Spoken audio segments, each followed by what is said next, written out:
Welcome to your deep dive. We've got a pretty interesting set of notes to go through today, Yeah. all about biohacking and integrative health. But then, Right. you also sent in this stack of research on STDs. Hmm. So, okay, it might seem like a weird combo at first Yeah. glance, but But the connection here yeah, is definitely worth exploring. absolutely. Yeah. What I find really interesting is Mm-hmm. you're so clearly focused on optimizing your health, Hmm. right? Although it's about Yeah. diet and exercise and Yeah. lifestyle. Uh-huh. But this research you sent hints at a potential blind spot. Mm.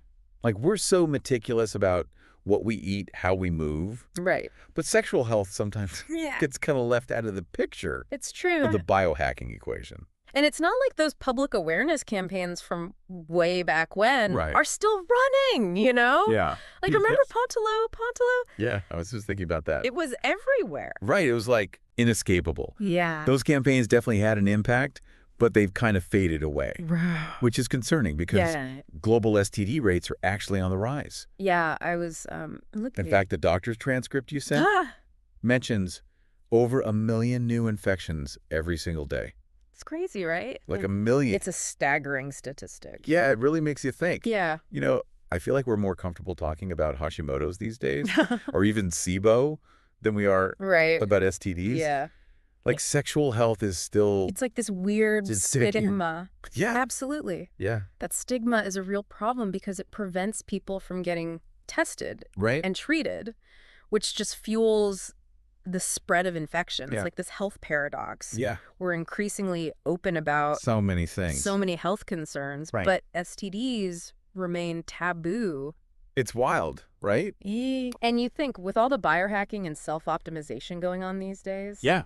we would be more upfront about this part of well-being. Absolutely. And it's not just about HIV anymore. Right. The doctor's transcript mentions syphilis, Uh-huh. gonorrhea, chlamydia, herpes, HPV. It's a whole spectrum. Like the whole gamut. And some of these, like herpes and HPV, are viral, Right. and we can't cure them with our current Right. medical tech. Exactly. And that's something to keep in mind. Right. We're thinking about this holistically. Right? Yeah.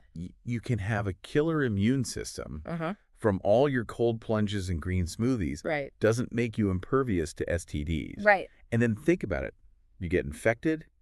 You need antibiotics. Uh-huh. That can disrupt your gut microbiome, Oh, holy. which throws a wrench in Right. all those gut health efforts you've been. Yeah.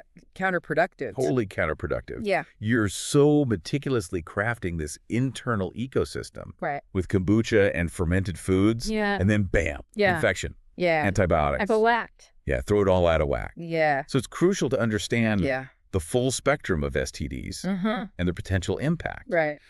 Even when we're focused on optimizing our health in these other ways, Yeah. we got to consider how they all fit The bigger picture. into the bigger picture of well-being. So let's unpack some of these specific STDs. Okay.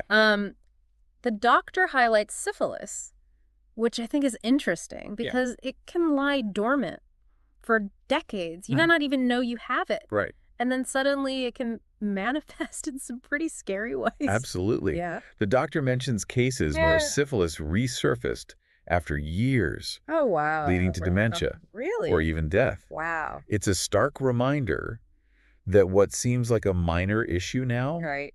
could have serious long-term consequences. It's definitely not something to mess around with. And speaking of things that people might not be aware of, Yeah. the doctor mentions that gonorrhea Mm. can lead to some surprising complications, too. I mean, we all know about the painful urination and stuff, Right. but it goes way beyond that. Absolutely. It can wreak havoc on your reproductive system. Yeah. In women, gonorrhea can cause pelvic inflammatory disease, Oh, wow. which, if untreated, can actually lead to infertility. Wow. And it can even trigger a type of arthritis Really? called septic arthritis, which is incredibly painful Oh, gosh. and can impact mobility. I bet most people don't associate arthritis with an STD. You wouldn't think of it, right? Yeah. Yeah. It really underscores the importance of understanding these infections Yeah. beyond just the initial symptoms. Absolutely is not. Yeah. Just about the immediate discomfort. It's like you might have a biohacked body that's super resilient in some ways, Right. but that doesn't make you invincible. Those make you bulletproof. Right. Exactly. And that's where the doctor's message of Pontolo comes in. Right back to that. Yeah. Condoms are still a crucial part of the equation. Yeah, for sure. But, Yeah. you know, in the world of biohacking, Mm-hmm. we're all about maximizing and optimizing. Right, optimizing. So what are some other things we can do to maximize our protection Mm-hmm. and minimize risk when it comes to STDs? That's a great question. Yeah. I mean, beyond condoms, right? Mm-hmm. There are other barrier methods like dental dams for oral sex Right. Dental cam. that people might not be as familiar with. Yeah, those are important. And Yeah. speaking of maximizing, there's also the HPV vaccine, Right. which is amazing for preventing certain types of HPV. Absolutely. Can lead to cancer. Yeah, huge step towards prevention. I mean, it's not 100%. No, it's not a guarantee, but It's a huge step. it is a huge step Yeah. in the right direction. Yeah. And I think it's important to emphasize getting vaccinated doesn't mean you throw caution to the wind. Right. Practicing safe sex, getting tested regularly, Mm-hmm. having open conversations with your partners, Right. all crucial pieces of the puzzle. It's like layering your protection, right? Exactly. You've got your biohacks for overall wellness, Mm-hmm. your barrier methods Yep. for physical protection, and then your knowledge and communication skills to make informed decisions. Absolutely. Yeah, it's a multi-pronged approach Well to done. sexual well-being. Exactly. And I think it's also important to consider these emotional and social aspects That's sure. of STDs, which the doctor touches on in their transcript. Uh-huh. There's this pervasive stigma that can make it really hard to talk about these things, Yeah, even with people we trust. absolutely. We're so open about optimizing our gut health, our sleep, our Well- productivity. But when it comes to sexual health, Yeah. there's still this hush-hush vibe. It's like we haven't fully integrated this part of ourselves into this Right. whole It's like we haven't biohacking ethos. this part yet. Exactly. Yeah. And that's where the doctor's insights about the rising rates Mm-hmm. and the decline in public awareness campaigns really hit home. Right. It's like we've become complacent, Yeah. maybe even a little bit naive about the risks. Like we assume that because we're taking care of our bodies in all these other ways, Right. we're somehow immune to these things. Exactly. But the reality is STDs don't discriminate. they don't discriminate. They can affect anyone regardless of how healthy or biohacked they are. Absolutely. So how do we start doing that? Like how do Yeah. we actually break down the stigma Yeah. and create a more... $1 million question, Yeah. right? I mean, where do we even begin? It's a great question. Yeah. Well, I think it starts with recognizing that we can't just rely on those old school public health campaigns Right. to do all the heavy lifting anymore. You know, like we got to be our own advocates. Right. Be more proactive. Yeah, the educators. So we need to be talking about this stuff more, even if it feels a little awkward at first. Yeah, I think. I mean, honestly, even for someone like me who geeks out on all this health stuff, Sure. it's not always the easiest topic to bring up. I hear you. Yeah. It's totally normal. Right. But the more we talk about it, Mm-hmm. the more we normalize it, Right. the less power that stigma has. Yeah. It's like anything else in the biohacking world. Right. The more you research, the more you experiment, Uh-huh. the more comfortable you become. Right. Yeah. It's about destigmatizing. Exactly. Destigmatize the conversation. So beyond just talking more openly, Yeah. are there specific things we can do to kind of push for more awareness Yeah. and resources around sexual health? Absolutely. I'm all about action, you know? There are tons of organizations Yeah. doing amazing work on the ground, Mm. providing testing, treatment, education. Right. But they often rely on donations Yeah. and volunteers to keep things running. Right. So finding ways to support those organizations, Right. whether it's financially or with our time, Uh-huh. can make a real difference. I like that it's like we're all about optimizing our own health, Yeah, but we can also optimize the systems that support everyone's well-being. absolutely. It's like biohacking on a societal level. Yeah, biohacking for good. Yeah, I like that. Exactly. Okay, so let's dive back into that connection between STDs and integrative health. Okay. I feel like we touched on it earlier, Yeah, we did. but I think there's more to unpack here. Sure. Yeah, because it's like, on one hand, Yeah. I'm doing all these things to boost my immune system, Right. you know, cold showers, adaptogens, all that stuff. Mm-hmm. But on the other hand, I'm aware that STDs can affect my body in ways Yeah. that those practices might not fully address. It's like we're trying to biohack our way to invincibility. Right.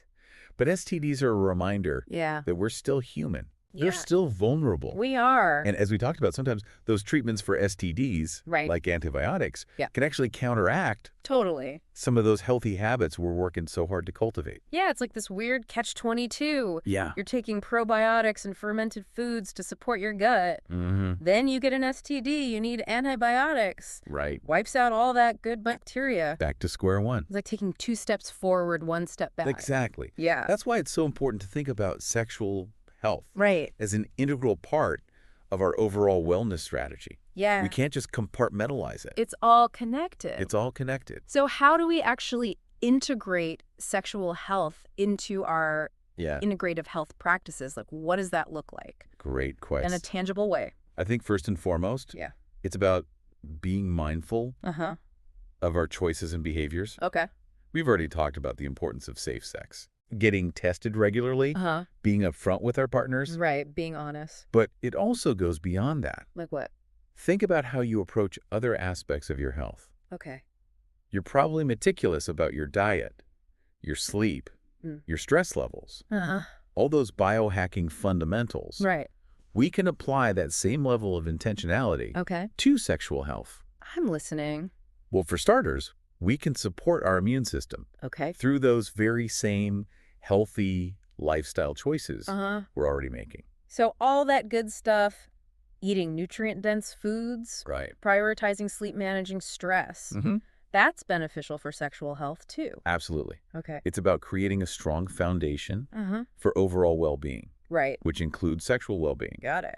And we can take it a step further Okay.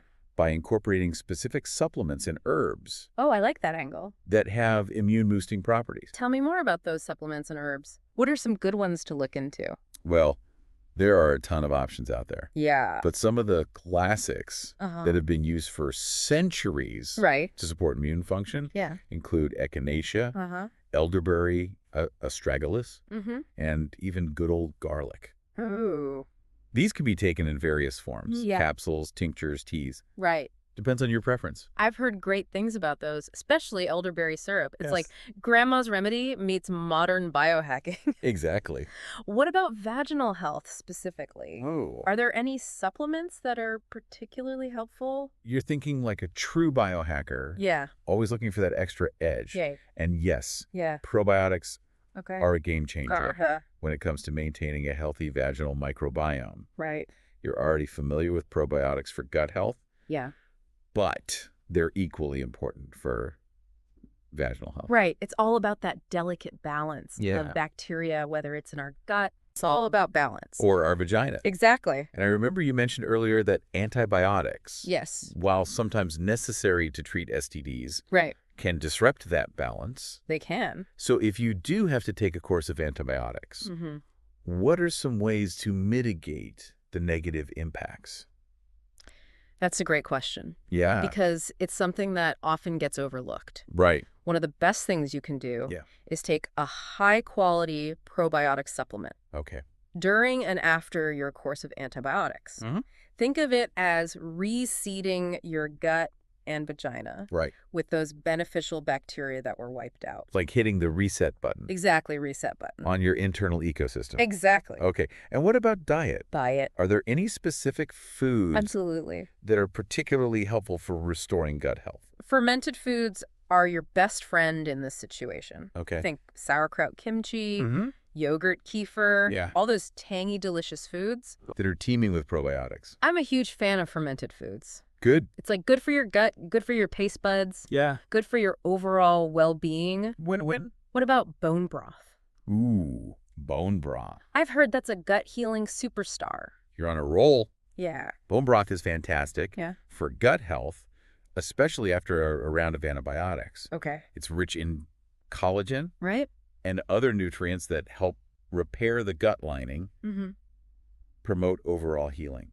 So it's like we've got this whole arsenal I do. of integrative tools at our disposal Yeah. to support sexual health Absolutely. and mitigate those potential disruptions Mm-hmm. from STDs. It's about being proactive Right. and taking a holistic approach. So it's not just about the physical aspects either? No, it's No. not. Right. We have to consider the mental and emotional. Right. Because even the thought of having an STD Yeah. can be stressful, let alone Absolutely. actually dealing with one. And then the stigma can really mess with your head, you know? Oh, for sure. Makes you feel isolated and ashamed. It can. It's like a whole other layer of complexity It adds another layer. on top of the physical stuff. Absolutely. Yeah. You hit the nail on the head. Yeah. Stress can have a huge impact on our overall health, including our sexual health. Right. When we're stressed, our bodies release hormones like cortisol, Right. which can suppress the immune system and make us more vulnerable to infections. Right. So it's like when you're already dealing with the stress of an STD, Yeah. the last thing you need is your own body working against you You don't need that extra burden. because your stress hormones are out of whack. Exactly. Yeah. And stress can also affect Right. our libido and sexual performance, which can create even more tension and anxiety around sex. Oh, gosh. So it's like a vicious cycle. It can be. The more stressed you are about the situation, Yeah. the worse your symptoms might get. And the harder it is to enjoy intimacy. It can definitely feel that way. Right. But the good news is Yeah. there are things we can do to break that cycle. Okay. This is where those mindfulness and stress management techniques we talk about all the time in the biohacking world come into play. Right. Things like meditation, yoga, deep breathing exercises. Those can be incredibly helpful for managing stress and improving overall well-being, Right. including sexual well-being. I love that it's like those practices aren't just about feeling zen and blissed out. Right. They're actually giving your body the resources it needs to function optimally, even in challenging situations. Exactly. It's like a stress-proofing protocol. Stress-proofing It's protocol. for your entire system. I like it. Okay. And beyond the physical benefits, Yeah. those mindfulness practices can also help us cultivate a deeper connection to our bodies and our sensuality, Right. which can be incredibly empowering and healing, Yeah. especially if we're dealing with the emotional fallout Right. of an STD. Oh, I love that reframing. Yeah. It's not just about managing the stress. It's about reclaiming your pleasure Yeah. and agency Right. in your own body. Yeah. Right. Got it. And it's about being mindful of our thoughts and beliefs about sex, which can have a huge impact on our experiences. Yeah. If we're carrying around a lot of negative or limiting beliefs, Right. that's going to show up in the bedroom. Right. So it's like we're biohacking our minds Exactly. as well as our bodies. We need to address that mental and emotional baggage Yeah. that might be weighing us down and cultivate a more positive and healthy Right. attitude towards sex. Okay. It's about embracing our sexuality with confidence and joy, I love that. regardless of our circumstances. Okay. So we've got mindfulness for stress management. Yeah. We've got supplements and diet for immune support.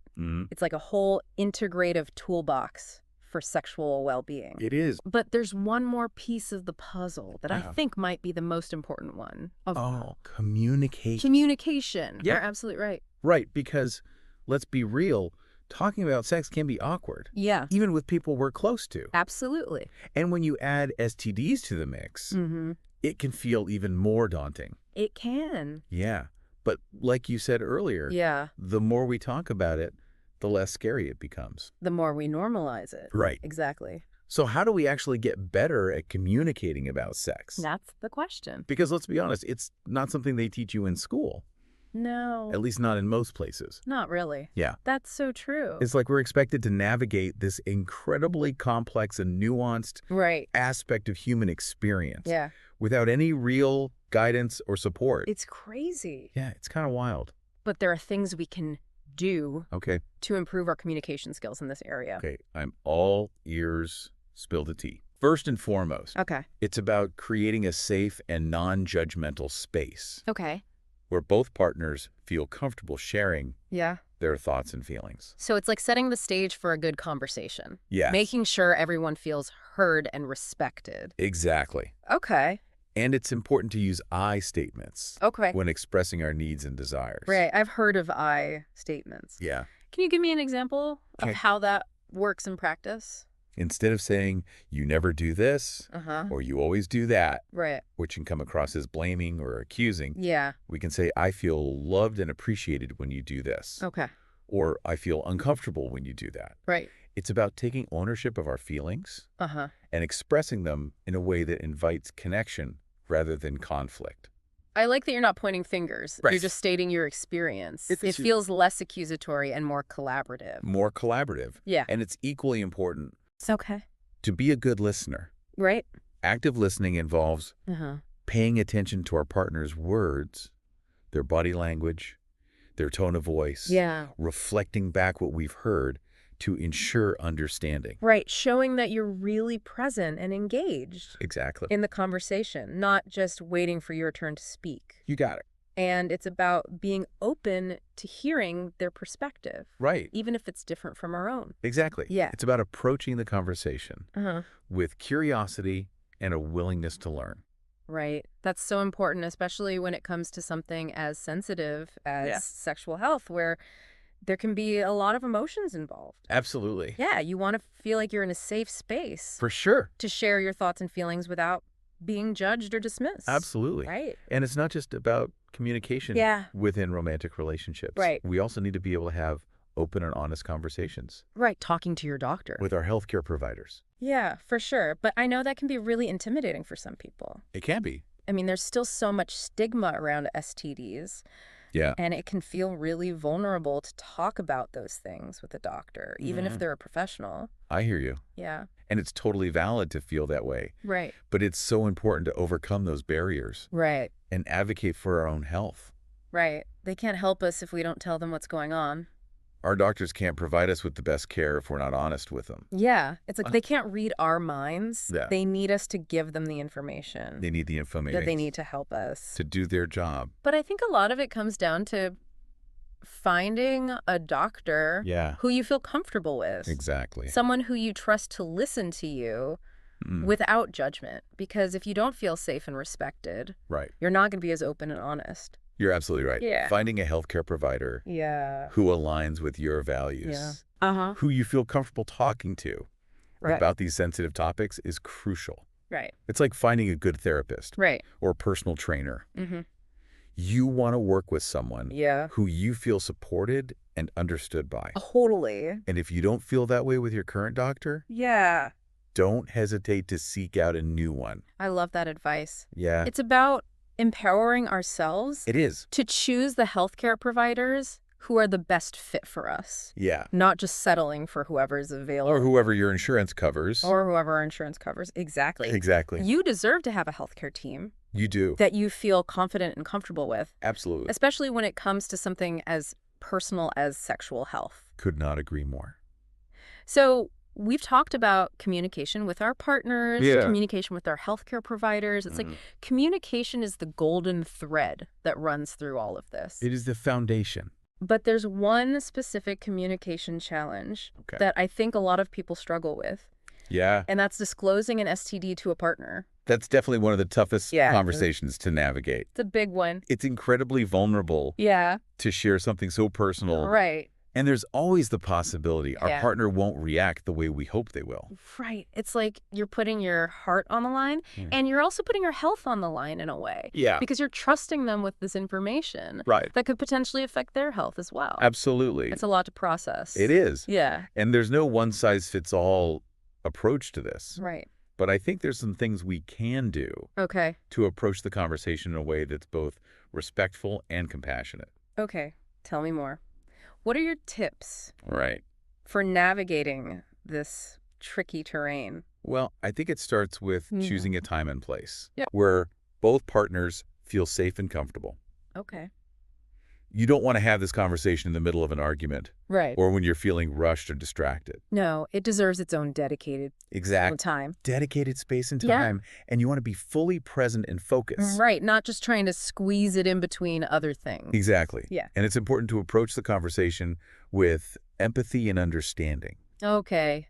Empathy for both sides. Both for yourself and for your partner. Why is that so important in this particular conversation? Because it's easy to get caught up in our own anxieties and fears. Right. But it's crucial to remember that our partners may have their own fears and anxieties about STDs. They probably do. They might be feeling scared, confused, even angry. Yeah. We need to allow them space to process the information and ask questions without judgment. It's like we're so focused on our own emotional experience. We forget that the other person is also having a whole emotional experience. It's a two-way street. And it's probably not going to be the same as ours. Exactly. Right. And we can't expect them to react in a certain way or on a certain timeline. Yeah. Everyone processes information differently. We need to be respectful of that. So it's about holding space. It is. For their emotions as well as our own. Absolutely. Okay. And it's about being prepared to answer their questions honestly and accurately. Okay, so we need to do our homework. A little bit of homework. Make sure we understand the facts ourselves so that we can share them. Understand the facts. With our partner. So you can share them. In a clear and concise way. In a clear and concise way. Okay. And it's also important to emphasize that having an STD doesn't define us as individuals. Right. It's a health condition that needs to be addressed. Right. But it doesn't diminish our worth. Yeah. Or our ability to have healthy and fulfilling relationships. I love that reminder. It's so easy to get caught up in the shame and stigma. It is. But it's important to remember that we're more than our diagnoses. We are more than our diagnoses. Yeah. And it's about remembering that our partners are more than their reactions to our diagnoses. Right. It can be a challenging situation for everyone involved. Right. It's important to approach it with compassion and understanding. So what are some of the biggest challenges that people face Okay. when disclosing an STD to a partner? Well, one of the biggest challenges is often the fear of rejection. Right. It can be incredibly vulnerable to share something so personal. Yeah. And there's always the possibility that our partner won't react the way we hope they will. Right. It's like you're putting your heart on the line. Yeah. And you're also putting your health on the line in a way. Yeah. Because you're trusting them with this information that could potentially affect their health as well. It is a lot to process. It is. Yeah. And that fear of rejection can be compounded by the stigma surrounding STDs. Absolutely. Right? People might worry that their partner will judge them or think less of them. For sure. It's like all those negative stereotypes and misconceptions about STDs come flooding in. Yeah. And it can feel really overwhelming. Totally understandable. Yeah. And those fears, while understandable, can prevent people from having honest conversations and getting the support they need. Right. So it's important to remember that disclosing an STD is an act of courage and responsibility. I love that reframing. It's not a weakness. It's actually a strength. It's a strength. It's about prioritizing your own health and the health of your partner. Absolutely. And it's about building a foundation of trust and honesty. Honesty. In your relationship. Exactly. Yeah. And it's about challenging that stigma head on by choosing to be open and honest. Yeah. We're contributing to a culture where sexual health is discussed with more openness and less shame. Right. And less shame. Yes. So what about the people who are struggling with the decision of whether or not to disclose an STD to a partner? That's a tough spot to be in. Yeah. There's no easy answer. Right. I think the most important thing is to remember that there's no right or wrong answer. Okay. And the decision ultimately comes down to what feels right for you and your relationship. So it's a personal decision. Yeah. And there are many factors to consider. Many factors. Yeah. If you're struggling with the decision, it can be helpful to talk to a trusted friend, family member, therapist, or healthcare provider. It's like assembling your support team. Yeah, exactly. Having people you can talk to who can offer different perspectives and guidance. Different perspectives. Yes. And it's also important to gather information about the STD and its potential impact on your partner's health. Right.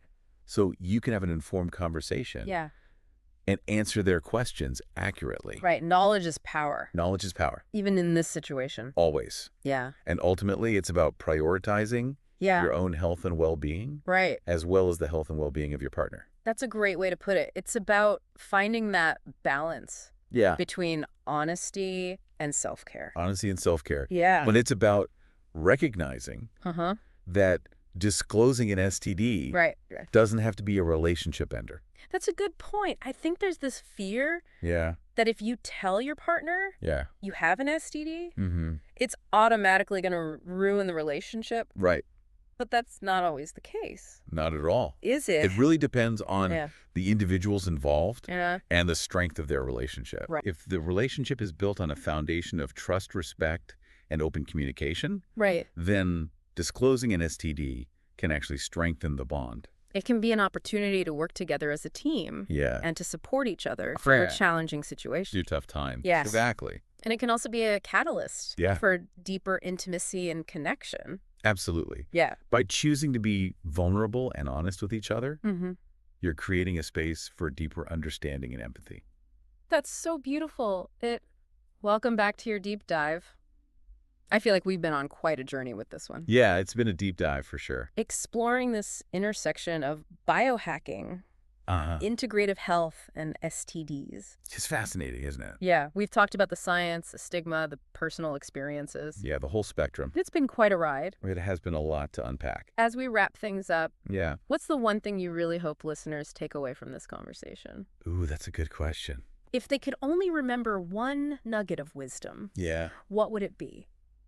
You know, I think if I had to choose one takeaway, Yeah. it would be this knowledge is power. Okay. And it's never too late to prioritize your sexual health. Whether you're a seasoned biohacker Yeah. or just starting to explore integrative health, sexual well-being is a vital part of the equation. Love that. It's like we're always learning, always growing, always evolving. always optimizing. Yeah, optimizing for life. And that includes our approach to sexual health. Absolutely. It's not a one-and-done deal. It's an ongoing process. Yeah. And I hope that after listening to this deep dive, people will feel more comfortable talking about these topics openly and honestly with their partners and with their healthcare providers. It's so important. Because let's be real, these conversations can be awkward. Oh, for sure. And even scary sometimes. Yeah, vulnerability is tough. Right. But the more we talk about it, the less power that stigma has. Right. Open communication is key to breaking down those barriers. Yeah. And creating a more informed and empowered society. Right. When it comes to sexual health. You know, it's funny because in the biohacking world, we're all about experimenting and optimizing. We are. You know, we track our sleep. We tweak our diets. We try new supplements. Always looking for that edge. It's all about taking control of our health and well-being. Yeah. We want to optimize everything. But for some reason, sexual health often gets left out of that equation. It's true. And I think it's because of that lingering stigma we've been talking about. But imagine if we approached sexual health with that same biohacking mindset. Okay. What if we were as meticulous about our sexual well-being as we are about our sleep cycles or our gut microbiomes? I love that, biohacking your sex life. Biohacking your sex life. What would that even look like? It could look like a lot of things. Yeah. It could look like researching different barrier methods. Okay. Choosing the ones that best fit your needs and preferences. Right. It could look like getting regular STD testing. Okay. As part of your routine health checkups. Makes sense. It could look like having open and honest conversations with your partners about your sexual history and your boundaries. I love that it's about taking ownership of our sexual health. It's about empowerment. And making informed choices that align with our values and our goals. Yeah, it's about being proactive rather than reactive. Proactive, not reactive. Yeah. I like it. And it's about recognizing that sexual health is a lifelong journey. It is. Not a destination. It's a journey, not a destination. Yeah, it's something we need to be paying attention to at every stage of life. Every stage. Not just when we're young. Right. Or when we're having lots of sex. It's about holistic well-being. So it's like we're all on this sexual health journey together. We are all in this together. We are. And it's not always going to be easy. Right. There will be bumps in the road. Yeah. There will be challenges. There will be times when we make mistakes. We're human. But that's okay. Right. It's all part of the process. Yeah, that's such a reassuring message. It's like we're all human. We're all learning. We are all learning. And it's okay to not have all the answers. And not to have it all figured out. Right. And it's okay to ask for help when we need it. Right. There are so many resources available. Yeah. Healthcare providers, therapists, support groups, online communities. Yeah. We don't have to go through this alone. We don't. You know, as we're wrapping up this deep dive, I can't help but think about the power of language. Ooh, that's a good one. Yeah, we've talked a lot about the stigma surrounding STDs, and I think a lot of that stigma is perpetuated by the language we use. Absolutely. Right. Language shapes our perceptions. Yeah. And when we use words that are laden with shame and judgment, it creates a barrier to open and honest communication. So how can we shift our language around STDs to be more empowering and less stigmatizing? Well, for starters, we can avoid using terms like clean or dirty when talking about sexual health. Yeah. Those terms are morally charged and imply that people with STDs are somehow less worthy or less deserving of respect. It's like we don't talk about people being clean or dirty when they have other health conditions, like diabetes or heart disease. That's a good point. Right? So why do we do it with STDs? It's because of that underlying stigma. Right, that shame. We've been talking about. Yeah. But we can challenge that stigma by consciously choosing to use language that is more neutral and respectful. Okay. So what are some examples of more empowering language we can use? Instead of saying someone has an STD, we can say they tested positive for a particular infection. Right. It's a subtle shift. Yeah. But it emphasizes the fact that STDs are treatable health conditions. Right. Not character flaws. It's about focusing on the facts rather than the judgments. Exactly. And it's about recognizing that people are more than their diagnoses. More than their diagnoses. Yeah. And we can also use language that emphasizes agency and choice. Okay. Instead of saying someone contracted an STD, we can say they acquired it. Right. Again, might seem like a small difference. Yeah. But it subtly shifts the focus from passivity to action. Right. It's like we're acknowledging that we have choices in our sexual lives. Really do. And sometimes those choices come with risks. They do. Yeah. But it's not about blaming or shaming anyone. It's not about blame. It's about taking ownership. It's about taking ownership. Of our decisions. Of our choices. And learning from our experiences. Absolutely. Right. I think that's a great message to leave listeners with. Yeah. We all have a responsibility to take care of our sexual health. We do. And that includes making informed choices, communicating openly with our partners, and seeking support when we need it. This has been such an insightful and empowering conversation. I feel like we've covered so much ground. We have. But there's always more to learn. Always more to learn. And that's the beauty of biohacking. It is. Isn't it? It's a constant process of exploration and optimization. That's an evolution. Yeah. I think that same spirit of curiosity and experimentation can apply to our approach to sexual health as well. So as we wrap up this deep dive, yes, I want to encourage listeners to keep exploring, keep learning. Keep learning. Keep challenging those old paradigms. Challenge the status quo. Yeah, and to remember that sexual health is an integral part of overall well-being. Could not agree more. It's something to be embraced, not shamed. Beautifully said. Thank you so much for joining us on this deep dive. It's been a pleasure. We hope you found it informative, empowering, and thought-provoking. Until next time, stay curious.